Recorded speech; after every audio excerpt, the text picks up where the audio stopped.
Welcome to the iNetrepreneur Radio Show. We are so honored to bring you your host, the ultimate celebritypreneur, connecting businesses and celebrities worldwide.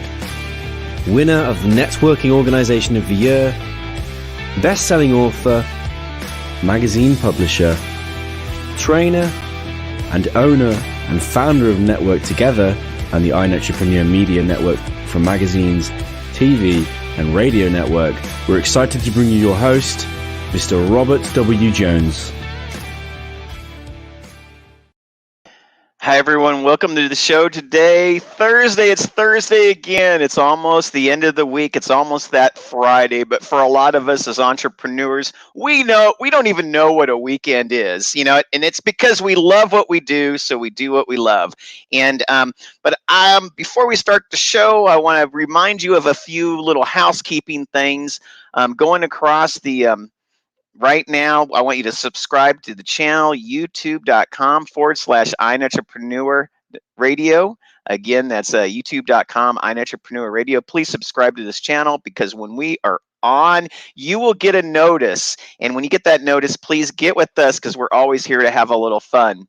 Also, you can find us on Facebook. We have a Facebook group page. It's facebook.com/iNetrepreneur Radio. Again, that's iNetrepreneur Radio.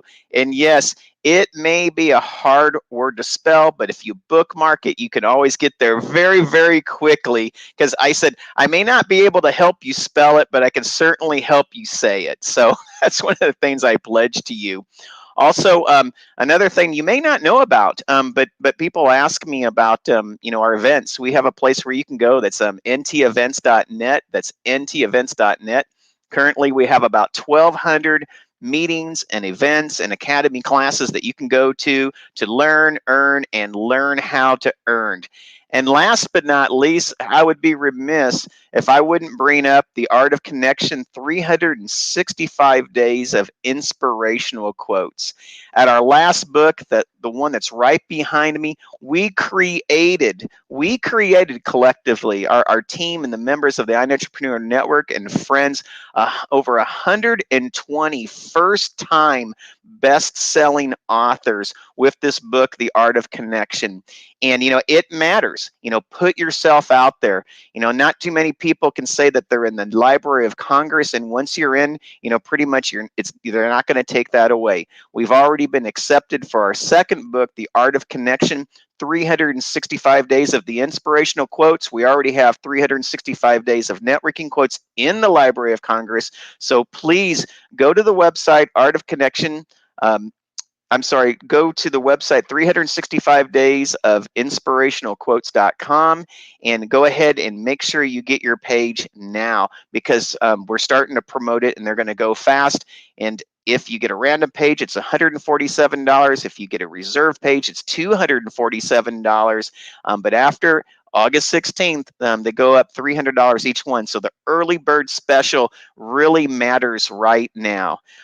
Again, I just want to thank all of our team members, our facilitators, both virtual and in person, our academy trainers, and all of the team and support that puts this show on, that puts all of our chapter meetings on, that helps put our magazine together.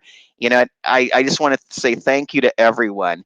And so now that I got a little bit, and the most important, and Tracey, who's coming on in just a second, should probably tell me the same thing. My most important thank you is to our CEO, Sean Jones, who also doubles over as my wife. So if I don't include her, I don't eat tonight. So darn it, I better include her on this show.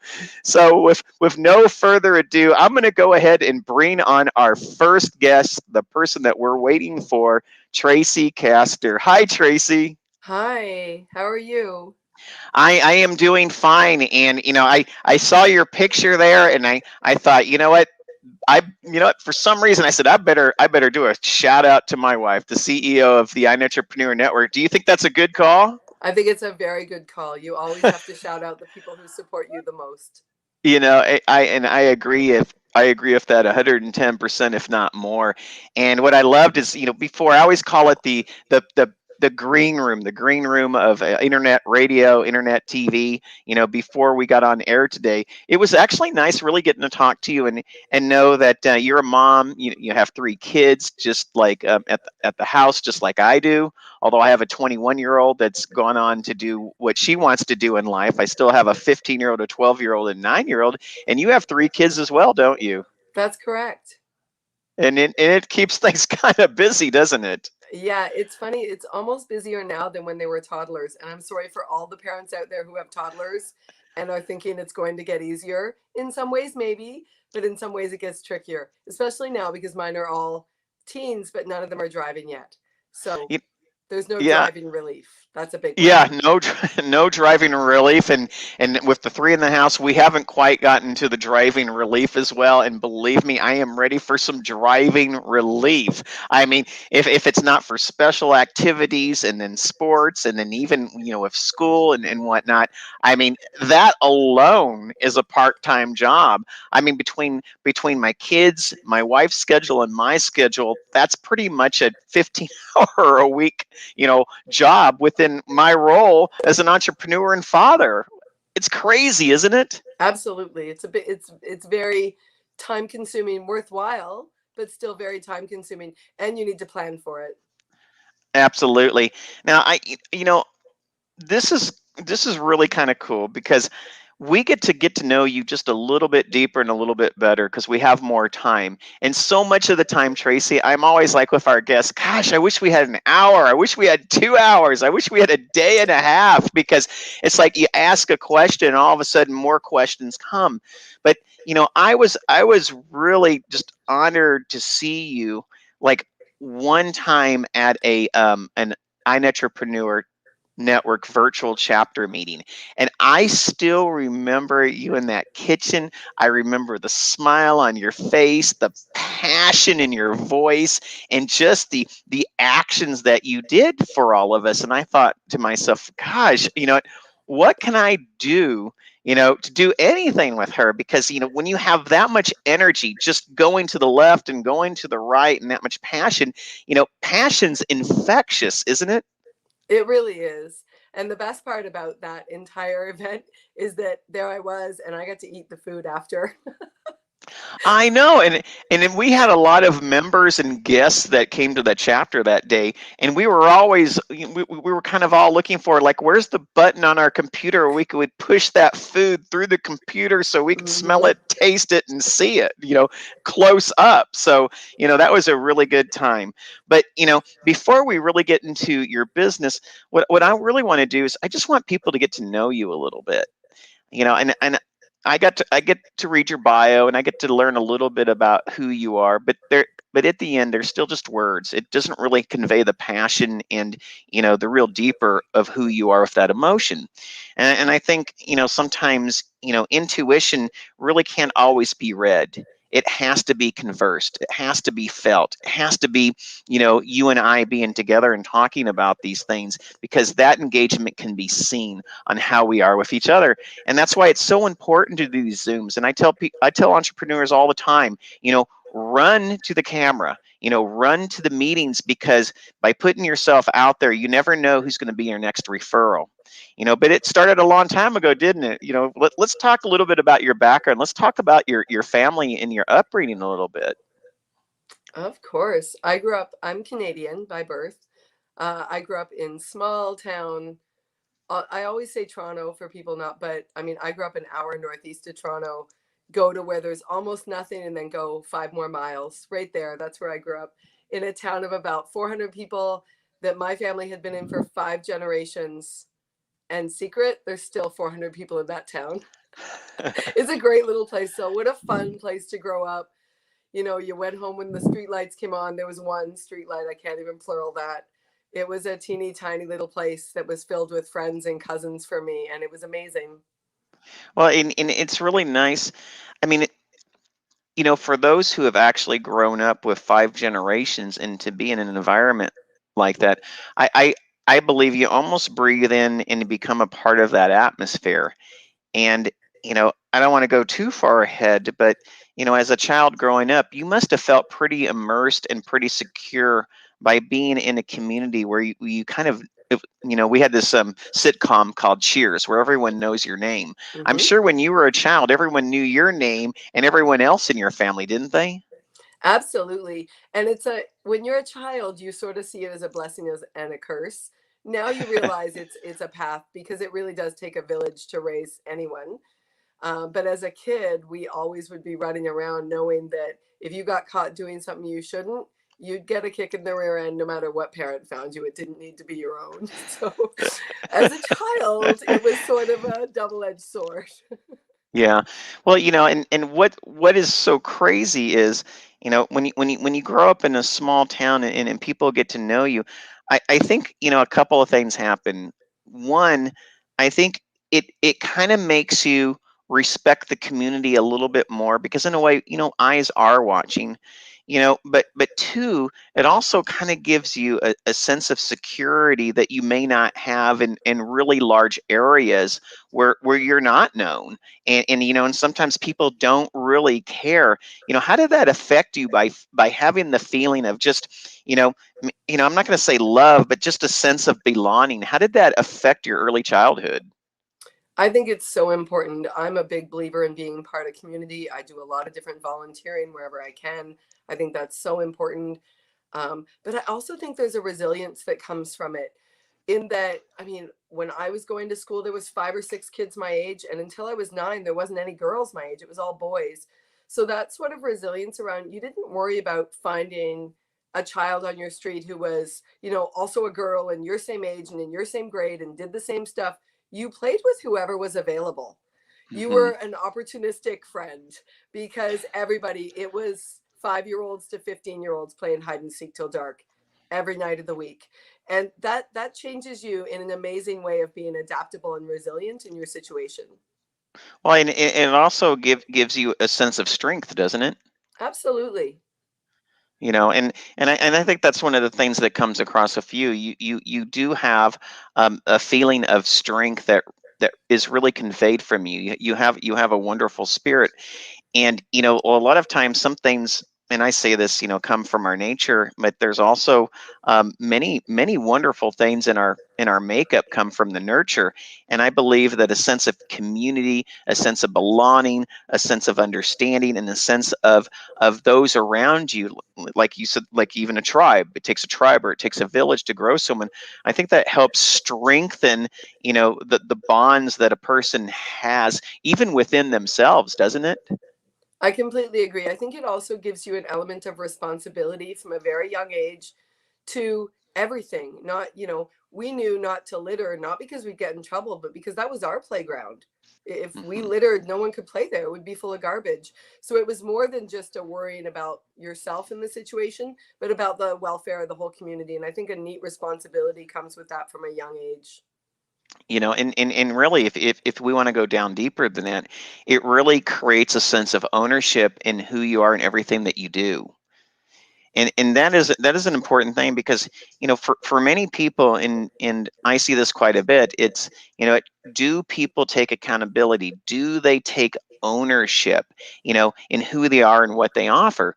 And you and I both know the difference. And sometimes we can hear the sizzle of a marketing message, but we also know that there's a stake underneath, and it really is that stake that keeps us bound, in a from a transactional relationship to maybe even a partnership relationship, that comes over time.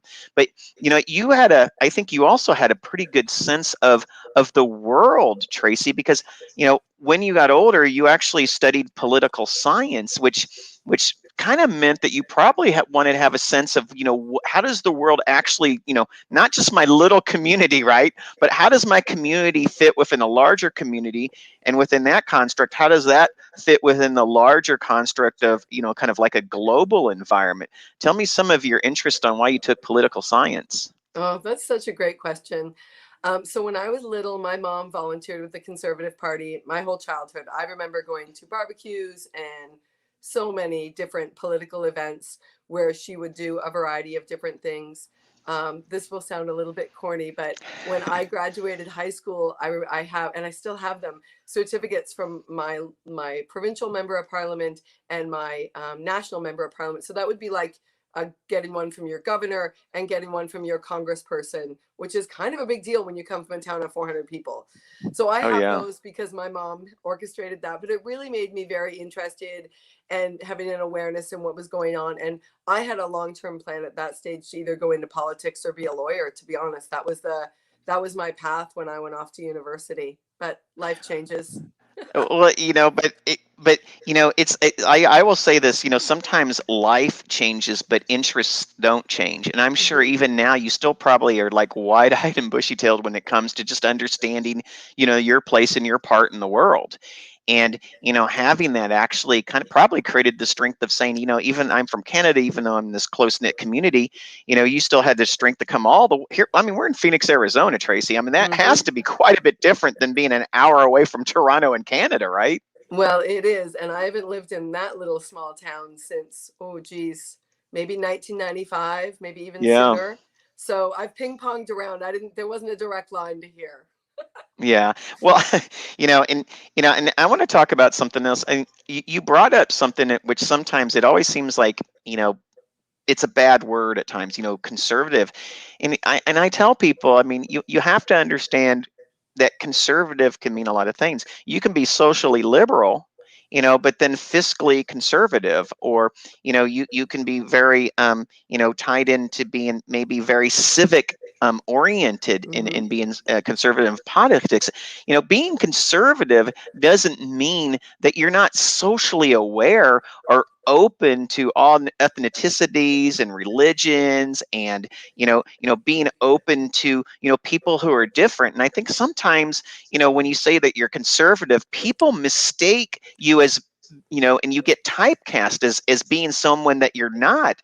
And I don't look at you being typecast. Do you? No, not at all. And I think, I mean, growing up in my family with that small town, my mom, my whole family in general, but really my mom spearheaded a lot of fundraising for local families that had less than us, or people that had house fires. Or, I mean, I remember all of our holidays. We were always worried about who we could give more to. So certainly you're right. It's not just one category. And I think more than ever in the world right now, there is not just one bucket for any of those things. Yeah, and I think more than ever, I think, we need to understand that. And I remember when my mom was talking to me, she taught multicultural, non-sexist education.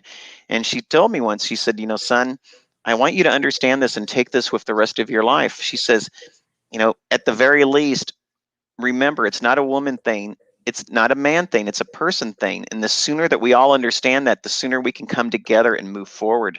And I will always remember that. It's one of those, goosebump moments where, it created a profound effect. And I believe, parents like mentors and teachers, etc., have such an effect on our life. And speaking of our life, one of the things I like to ask, especially in the longer, formats of the show are, you know, you've gotten to live quite a bit of life now, but I'm sure that you've changed over the years.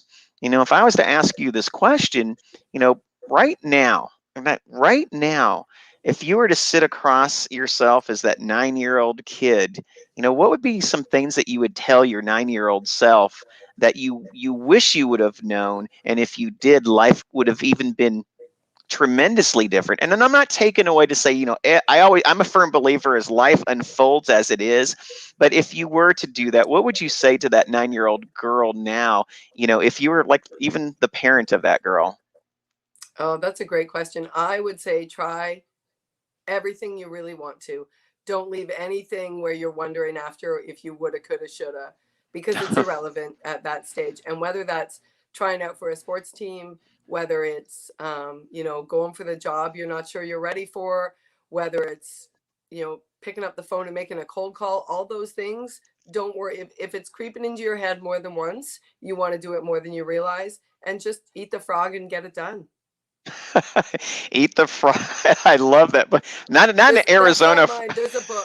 There's a book on that. No, It's a really good I book. no, I love it. And one other thing, before we end this segment of the show is, the other thing is like, I can feel that you vibrate at such an energetic level. What do you do now that just that keeps the excitement in your life? And what are the things that just excite you? Would you be able to share that with us? Absolutely. I mean, I think it's a culmination of things. I love time with my family. That's super important to me. I love golf. I love getting out on the course. I played yesterday. It was hot, but it was amazing just to get out. It's such a place for me where I get to clear my mind and really just enjoy the focus of the game.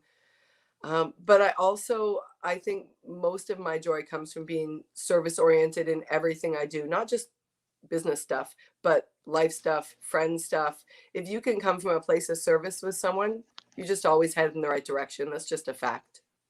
Yeah, I always believe when you come from the place of service, it really derives down to the root of the word, and that is to serve. And anytime that you serve, you never look at the moment of the transaction. You always look at that as the beginning of a relationship, and that's why I like service-oriented people so much better than people who just sell to you. So I'm going to go ahead and we're gonna end this section of the show. Isn't it? Goes quick, doesn't it? It does go really quick. I know. All right. I will see you back after this little commercial We'll see play. you shortly. Network together. It's all about connections. Expand your sphere of influence. Build relationships. Be part of something bigger. Be part of Network Together. All right, we are back on the show. I am here with Tracey Kaster. Tracey Kaster is a team leader for Epicure. She calls it mealtime survival. I love the name of that, mealtime survival. It almost makes me think of like 14 people in a house that all have to survive on one little refrigerator in a kitchen. I can see it now. It'd be a good I show. often visualize a whole bunch of clowns coming out of a clown car into a kitchen and stepping on shoes and honking noses and all trying to make dinner. Totally, totally. You're almost describing my house right now, each and every night with all the kids, my wife and myself, and then we got 3 animals on top of it. So it always seems like there's stuff flying around when we all get into the kitchen. Well, you brought up quite a few things which I really kind of want to touch upon again. And one of a couple of things you talked about is responsibility and ownership. And when we talk about responsibility, I think that that's more than just doing the right thing. I think it also means doing things right. And when you went into the work career, I think part of the basic probably foundation of who you are led you to choosing a path in HR, and also kind of choosing a path operationally speaking. And that really goes back to responsibility and accountability. Although they're slightly different, I think you served a role in those. And what made you so passionate about the operational and human resource aspects of your professional career? Well, it was sort of one of those things that I almost tripped upon, if I'm being perfectly honest. When I was in my final years of high school, I helped manage a restaurant with a couple other people. So I was at 18 years old doing payroll with pen and paper in the background. You really understand all the notions of the hiring and the firing and all the nuances and soap operas that go on in the back of a restaurant that you had to be. And I was only 18. So from after university, I took a job with a data processing center that did payroll for other companies. It was a great foundation for me. And it sort of got me on that foothold of really dealing with other HR professionals and being able to help and serve them. So in my 16 years between 2 companies with those 2 businesses, I did lots of stuff, everything from sales to operations management, to services as a software as a service sales, which people didn't even know what it meant at the time. It was just an acronym people threw around. So all of those pieces really still just come from a place of service, trying to help someone who is doing a task that is not their core competency to help them do it better. Yeah. And I think that that's a part of, being responsible, taking ownership, being the person that, even maybe not even in a formal leadership. I think what you do is you take leadership anyway by by engaging, and one of the questions I like to ask people sometimes is, are you nurturing, are you knowledge based, or are you process oriented, or are you action oriented? And I think, a lot of who you are is you're very action oriented. You just, if there's something to do, you just pick up the shovel and dig, don't you? Absolutely. I'm a bit of a solution person. I don't look at a big problem and start to worry and when I'm already thinking about how to solve it. Yeah, I can probably tell the story later, but I had a cooking class last night where I showed up without one of my main required products. And it was just a nature, you know what? Here I am. There's nothing I can do other than solve the issue. And I don't even know if the customer noticed. So it's all the way you approach things. And I pray that I every day show my kids that that's the path as well.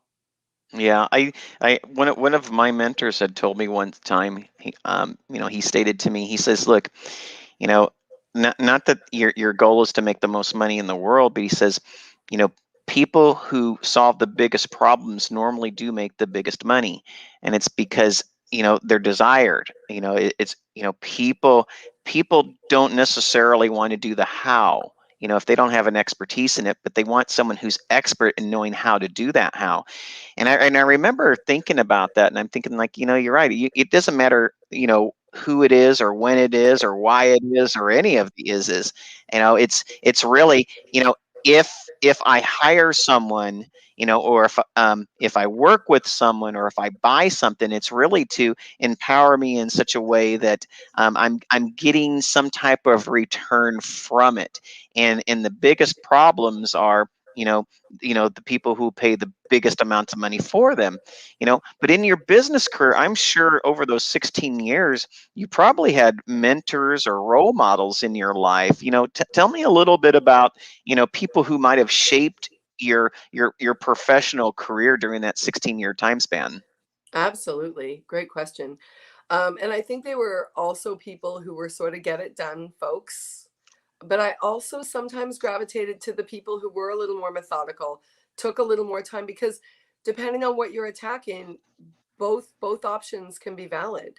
So getting it done is great if you're doing something that needs to go up. I'm pitching a tent and it's raining. You got to get it done. But if you're planning a vacation in 4 months, the methodicalness is important.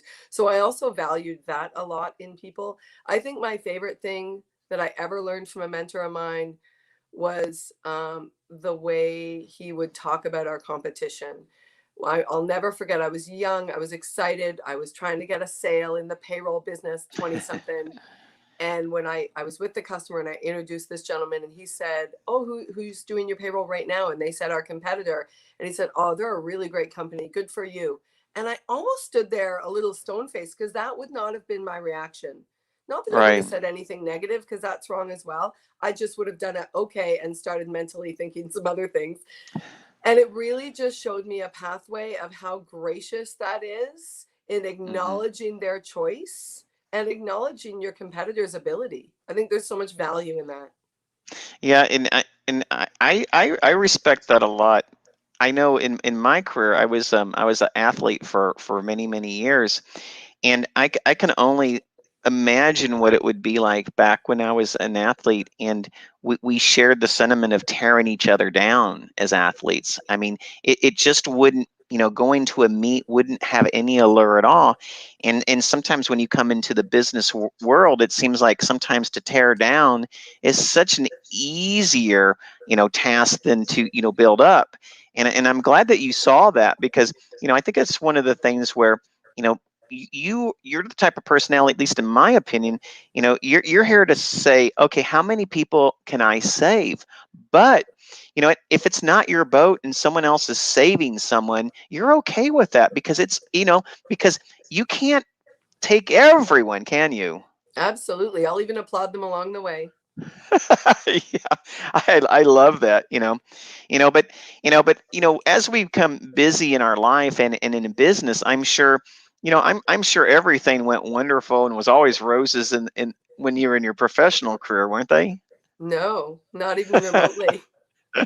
No, there was lots of challenges, and I moved during that professional career. I moved from the Toronto area to Ottawa, Canada, which is about 4.5 hours to the east, which is where my husband was from.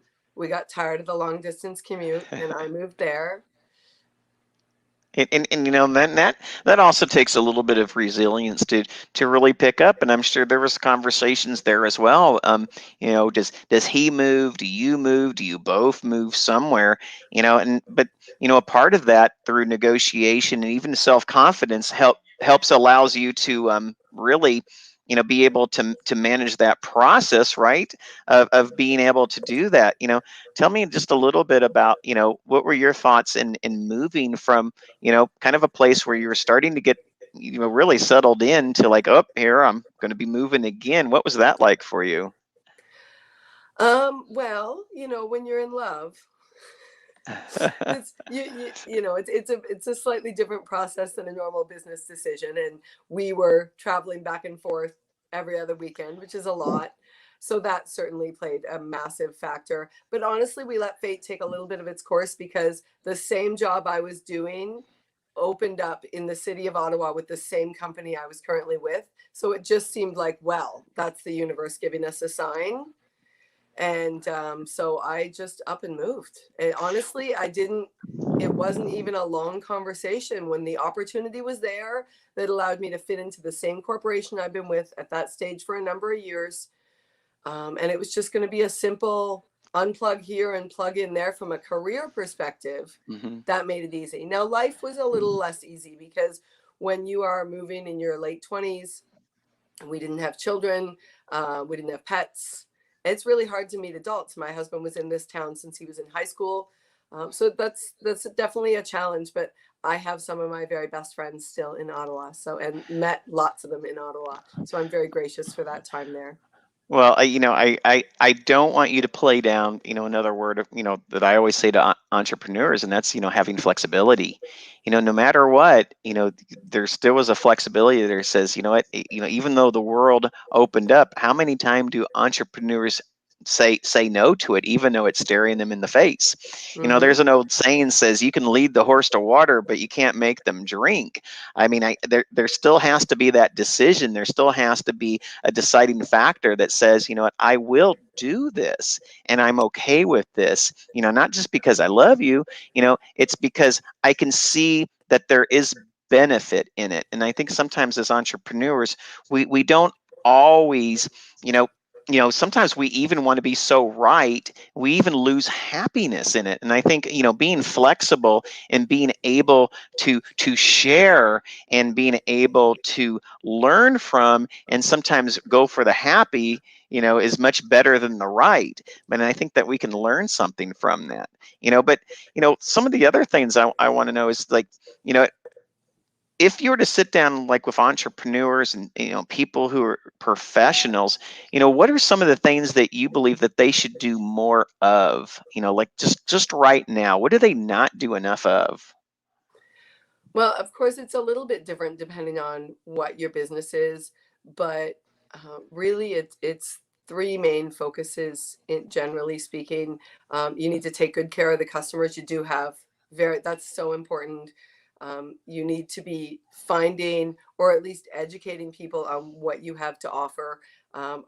There's someone in my industry that calls it offering people a stick of gum. If you keep the gum in your purse, people don't know you have gum. If you even bring out the gum and sit it on the table, you're still not offering it to anyone. You're just sitting there.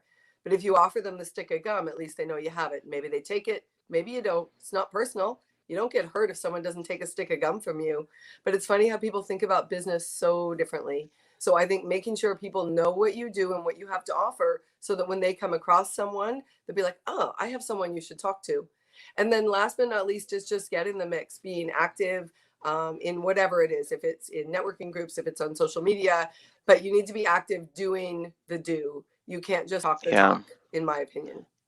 Yeah, you know, it's funny, and I like that you look at, you know, planning. You know, that I think that's really a great, you know, word as well.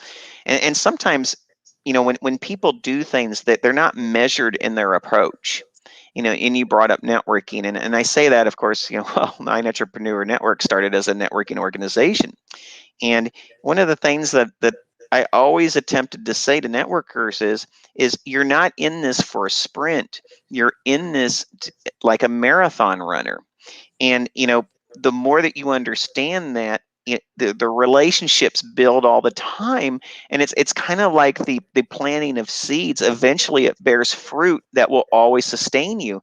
And I see so many times, in business or in networking or in projects, etc., people will throw their seed out there, and just to wait a couple of days, and then they leave. They don't, I always say they don't wait for God to let it grow. And I think a lot of time, especially new entrepreneurs and people who are new to business, they do that a lot, don't they? I totally agree. People who just try for a split second and then say, well, that's not working, I'll move on. A tree to be healthy, in order to bear fruit, it needs deep roots as well. So you have to really be nurturing it to have both. Yeah, and when you have deep roots, I mean, you can sustain yourself through the hard times, and I think that that's the other things that people look at. And another things, Tracy, that I look at is, many times people don't actually look at the metrics of relationships, whether it be networking or the connections.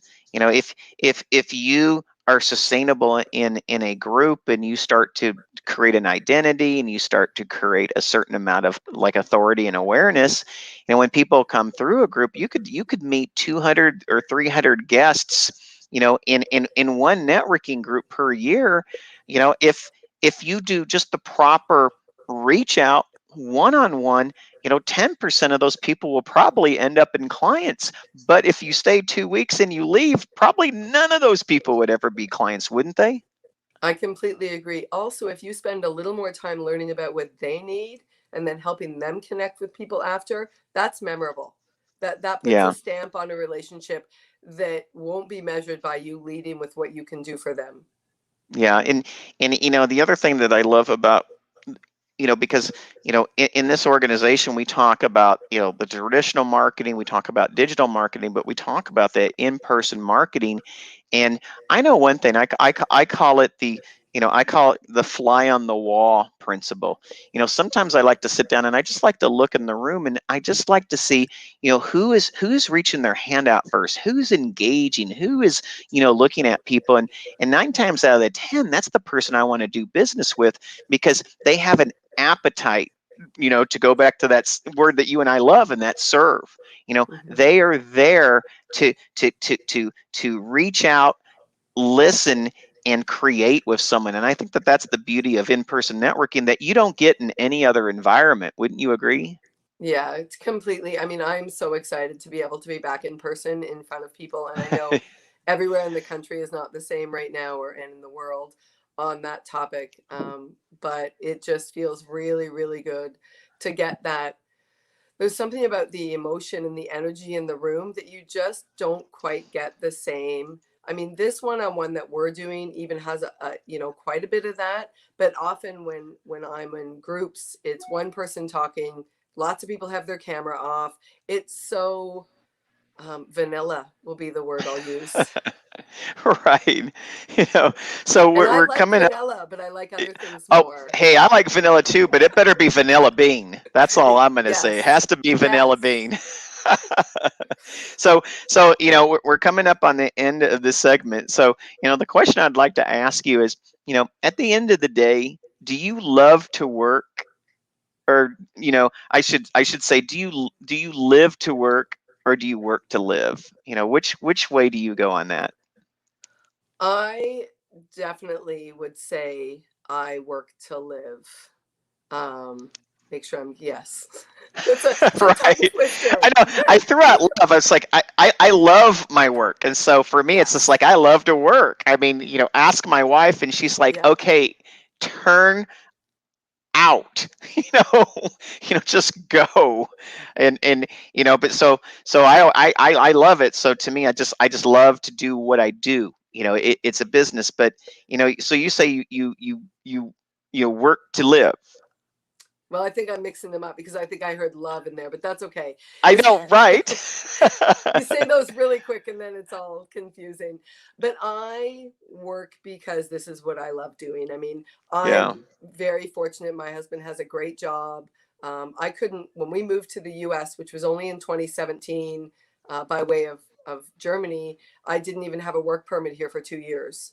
So Wow. I couldn't work. I went back to school because I'm not very good sitting around doing nothing.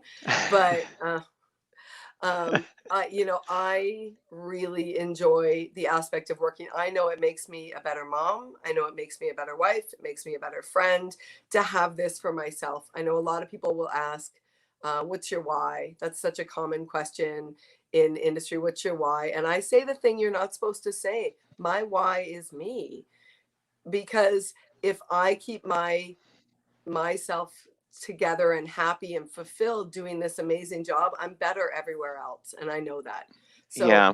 at the end of it, there's parts of it that all are the why, but together it's really about what those parts all give to myself and my family. Yeah. And my stepfather, he was my stepfather for 35 years, a long time. And he said, the most important person in the world, and he said, I might get in trouble for this as well, is you. He says that doesn't mean you don't have 1As and 1Bs, but he says when that airplane's going down, and he worked at Boeing, when that airplane's going down, the flight attendant asks to put the mask on your face first before you help anyone else. Because if you can't help yourself, you will not help anyone else. And that's something else that I always remembered.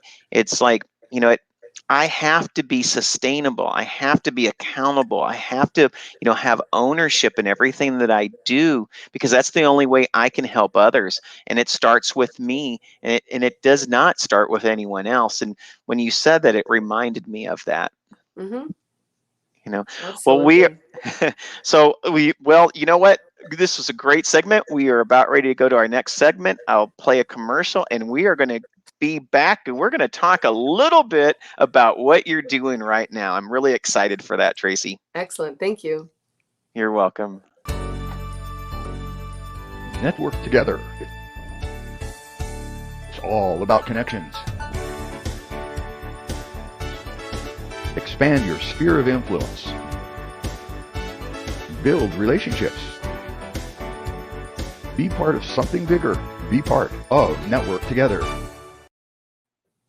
All right, we are back with Tracey Kaster. She is the founder, the owner, the leader, the chief bottle washer of Mealtime Survival, and I'm really excited that she's on our show today.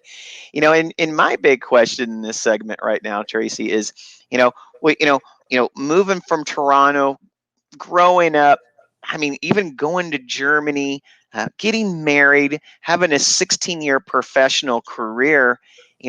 My question is when did you wake up and you said, you know what, I'm going to do something different. I'm going to take on this crazy new career to be a team leader with Epicure. What was a motivating factor for you just to say, you know what, I love what I've done, and I've loved where I've been. I love who I'm with, but now all of a sudden, maybe it is a little bit of me. What created this me factor to say, you know what, this is a decision that I want to do, and I love it. What did that look like when that came to your mind, and you said, this is the direction I'm going to go? Honestly, it comes back to something I've mentioned before. It's a little bit of divine intervention in whatever way you as a person want to believe of the way paths cross and things happen exactly when they should. And I'm a big believer in that. But when we first moved to the US, as I mentioned earlier, I couldn't work here. So I went back to school and got a diploma in advanced nutrition. I've always loved food. I've always really cared about the food I gave my kiddos. But I was always a customer of Epicure for years. So they've been in Canada for a long time. I've been a customer forever, bootlegging things to Germany in my suitcase and to Arizona before they opened in the US. And within a 6-week period in 2019, they had, I graduated with my diploma in advanced nutrition. Epicure opened here, and I was able to sign up as one of the first 50 independent consultants with them. And I got my permit to work. all in a 6-week time period. Wow. If any of those things hadn't happened, specifically the work permit one, I would just be a customer and I love the products just the same, but what a difference it would have made. So it's amazing how everything just came together and I didn't even hesitate. I just jumped in.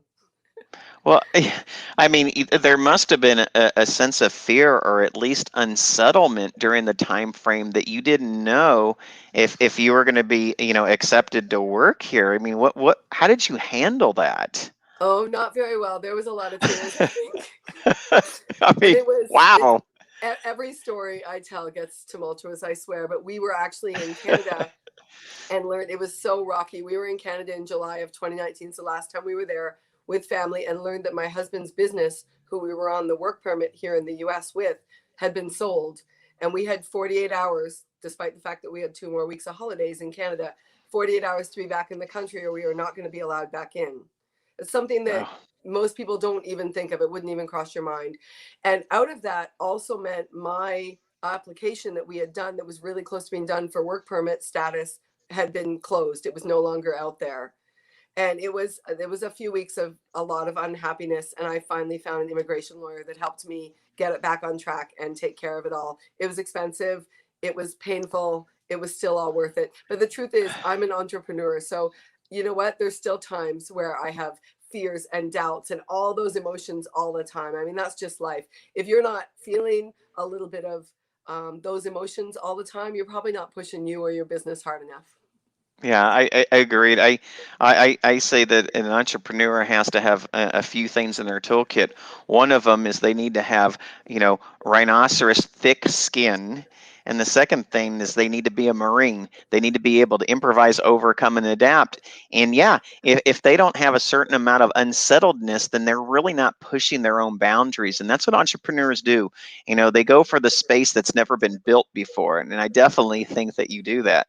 You know, which gets me to another interesting question is mealtime survival.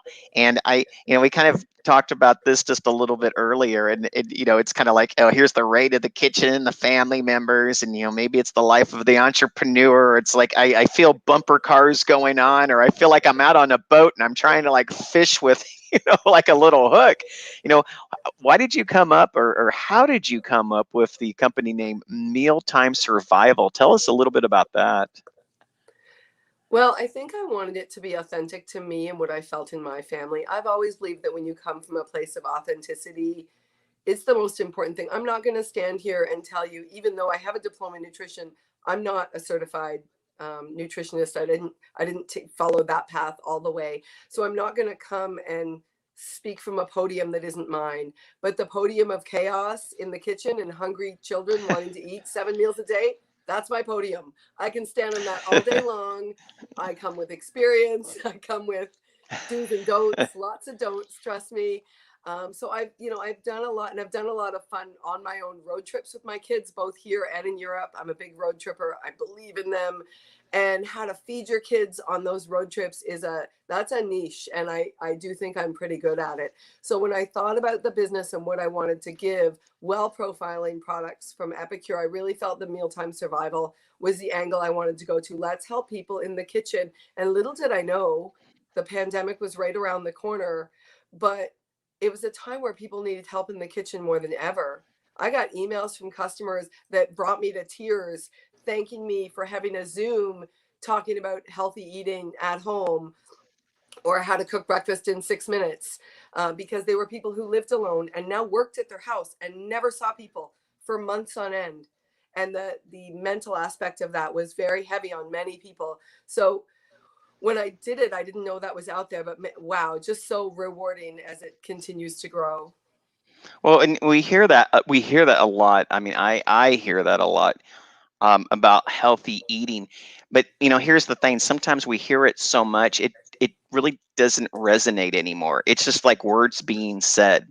But if you were to sit down and tell someone, and you go, look, Janet, Jim, no, healthy eating means this. If you really want to shake them up and just wake them up, what does healthy eating look like to you, and what would you say to them?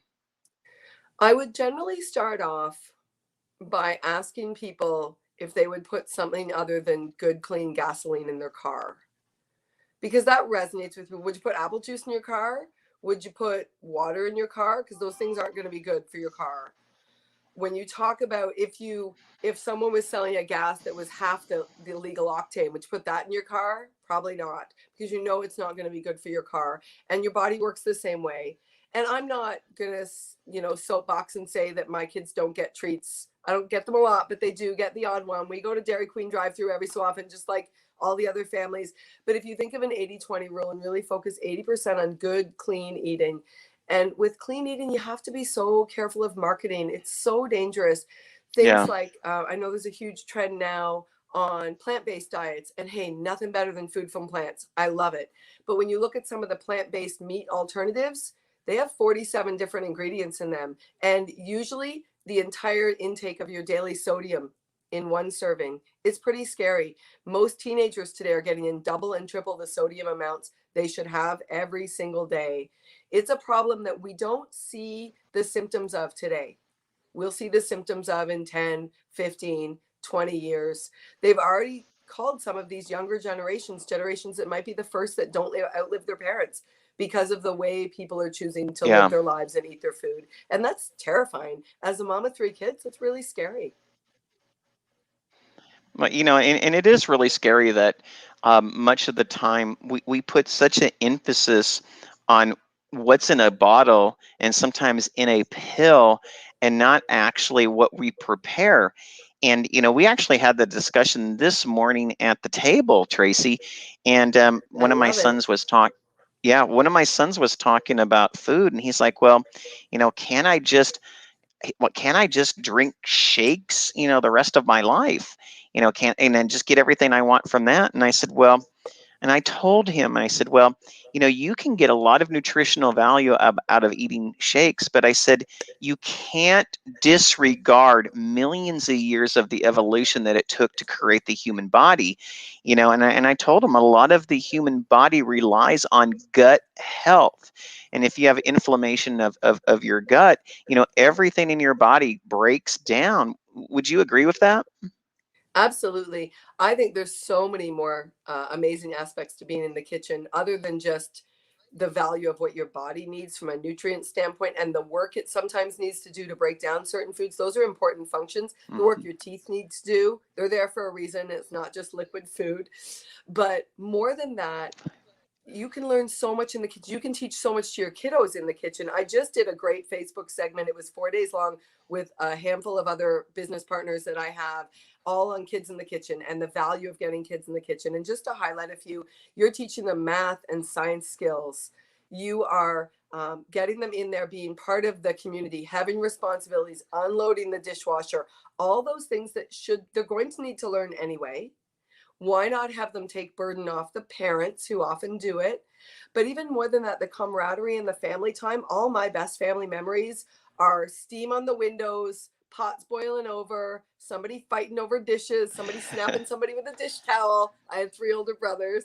So much of my great memories were from the kitchen. I think it's so absolutely important. And now more than ever, the mental health, getting your kiddos out of the rooms, away from those devices, spending some time in the kitchen. It's often when my kids will just say something random about their day, because with teenagers, you can ask them about their day. What'd you learn today? Nothing.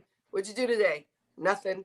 But if you get them in a room and you're just busy doing stuff, sometimes things just pop out, and it becomes that parent time that you love to have, but you don't know how to manufacture. You don't need to manufacture. You can just have these natural settings where it happens organically in the kitchen while you're making good food together and feeding your bodies as well. I think it's just an amazing opportunity. Well, and I think that puts a parent in the position of being able to mentor. And and there's so many ways where they won't want to be mentored, because I certainly, I'm not very successful in mentoring them on cleaning the toilet, but I certainly been able to mentor them much better in making a casserole. And because here are the things. I remember when we first taught our kids, about cooking in the kitchen. And Tracy, our 15-year-old and our 12-year-old son, they actually make the breakfast and the dinners at times, so they rotate that around. But they know what utensils to use, they know what cutting boards to use, they know how to cut it. There's the timing, there's the measuring, there's the when to even bring it out of the fridge, take it out of the oven, being mindful of it. And so many questions, and all of a sudden we start talking about spices, and we talk about, then all of a sudden where'd that spice come from? Oh, well, those spices come from Italy, or those spices come from Spain. And the conversations that you can have are, they're immeasurable when it comes to developing bonds with your kids. And not only that, I think it goes back to the conversation I had with Aiden. And I loved what you said. I told him, I said, our our body relies on a certain amount of energy, but to get to that energy, our body also relies on a certain amount of breakdown of true foods. And that's where you have the right probiotics that come into your gut, and keep you sustainable and more healthy.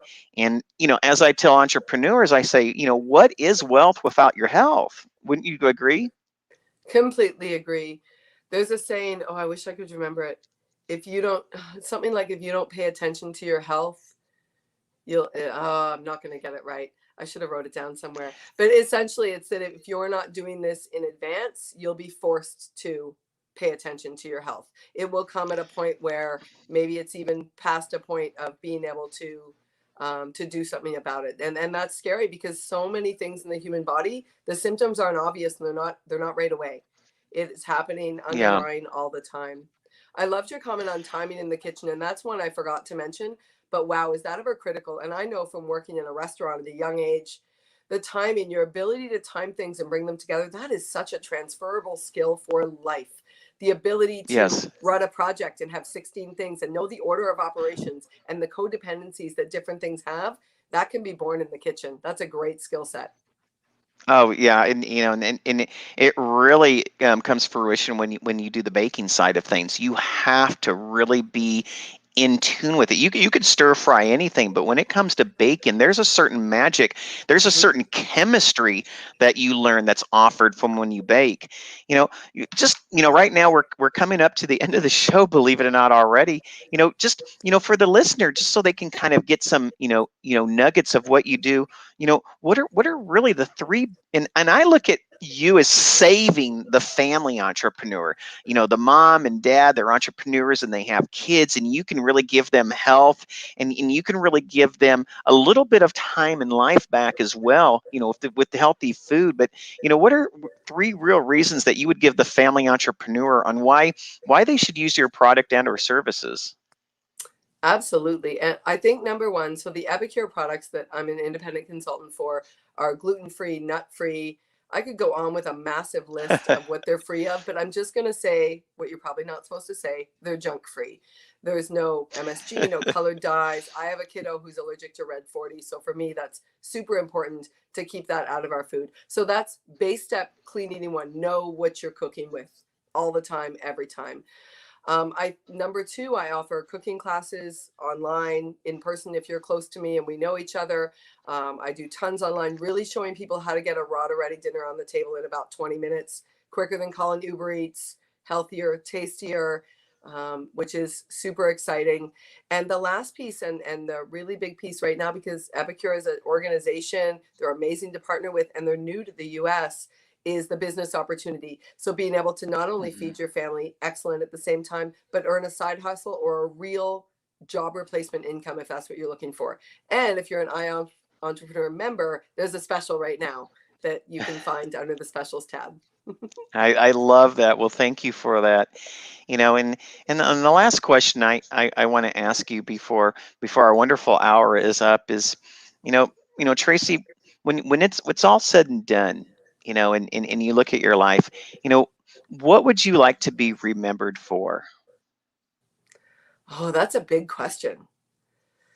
I don't know that there's one answer, but I want to raise good, kind humans. That's number one to me. Whether or not my kids get straight A's, I mean, hey, it's obviously ideal. I want good, kind, adaptable, adjusted human beings. That's is my number one goal. It's everything that I want to do. From a, from friend perspective, similar deal. I want my friends to think of me as someone that was a positive in their life, and know for a fact that they were a positive in mine because I took the time to let them know. And lastly, from a business perspective, it's simple. My favorite time every day, it's probably going to start happening in about 2 hours for me, at least 4 or 5 nights a week, my phone starts lighting up of someone who just made something for dinner, and they either post it on my customer page or they send me a picture and say, my family cannot believe I just made this. Because I know I have changed the path of their evening right there. Everyone's happier. Everyone's eating. They all liked it. Think of the family dynamics that could have gone the other way. People arguing, somebody not eating, then not sleeping well because they didn't eat. The pressure that puts on a parent trying to cook and it doesn't work out. I mean, there's emotions from every side. And when you know you've done something to alleviate that, oh, that's a great gift. I'm so It grateful really for is. that gift. And I have your information scrolling across as I've done throughout the show. Are there any other ways that people can find you, Tracey?